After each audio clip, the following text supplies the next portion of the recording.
Lauderdale, Florida. This is NAB Show Live. Ryan Salazar here with another edition of NAB Show Live and Broadcast Beat's pre-NAB Show coverage. Today we have a returning guest, Jay Batista with Tedial. How you doing, sir? Good morning, Ryan. Great to be here. Thanks for being with us. You know, if I think about the asset management industry, and you guys manage assets, 20, 30 years ago, everybody had what they called tape logs. At least we called them tape logs to manage footage, voiceovers, and whatnot. And it's evolved so much over the years. Talk about how that evolution has happened. Well, we were all very excited when we first got our spreadsheets and we could go down the library and put all the tapes in those spreadsheets and find what we were looking for rather quickly. Over the last 10 to 15 years, technology has really changed.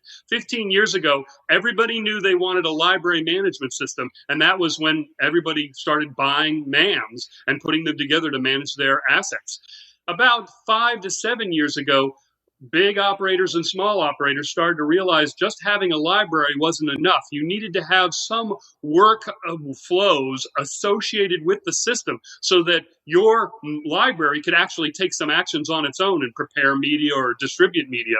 In the last few years, it's become very important that your system be open standard, that it interconnect with the logistics planning platform, the media movement platform, very solidly so that your workflows could be extended throughout the entire operation from the beginning to the end of your processes. And that's what TDL has excelled at over the last 15 years.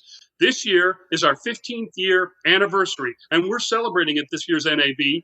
And we've been invited by the NAB to present a technical paper on our new media factory that we call the Version Factory. So you guys are even writing a white paper for NAB. Could you tell us about that? That's correct.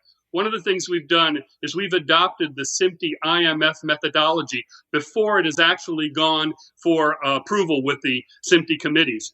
One of the reasons we did is because we recognized that by adopting IMF methods and creating the distribution instruction set profiles, we could take a single piece of media into a workflow and output thousands of different versions with one workflow.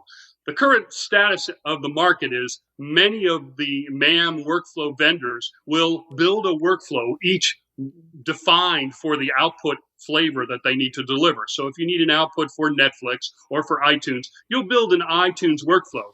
In the new TDL Version Factory, we stack all of the engines, including transcoders, audio levelers, subtitle creation, subtitle ads, digital rights management, traffic and content management. We put all those engines together, and then we use the IMF profiles to actually define thousands of different outputs. So a simple work order system or a content management system can call for the media they want. They put one program in, and using metadata to define everything, you get hundreds of different versions on the outside, on the output, and those go wherever you need them to go.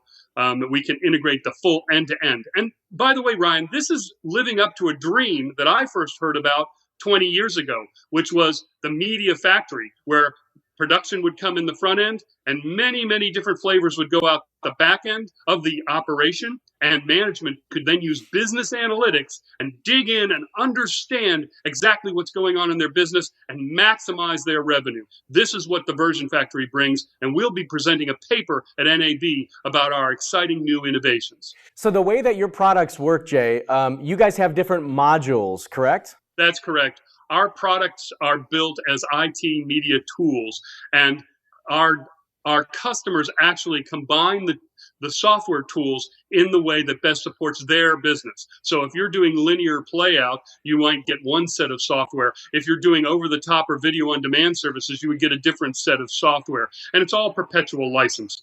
Excellent. So, and as far as transcoding systems, you basically control those systems. You're like an overall management system, if you will, and then these other tiers of products go under your product that you control. Is that right? That's correct. Currently, we integrate with over 200 third-party vendors, including transcoders, automation systems, routers and switchers, traffic systems, content management and rights management systems for back office. We also manage audio leveling systems, subtitle and captioning software, and all of this can be integrated together and connected to content distribution network systems, so you can then send it out over various tools. Again, that was Jay Batista of Tedial. Thanks so much for spending some time with us. Go ahead and share your booth number at the 2016 NAB show. This year, we will be in the North Hall, 5516. We look forward to seeing you in Las Vegas.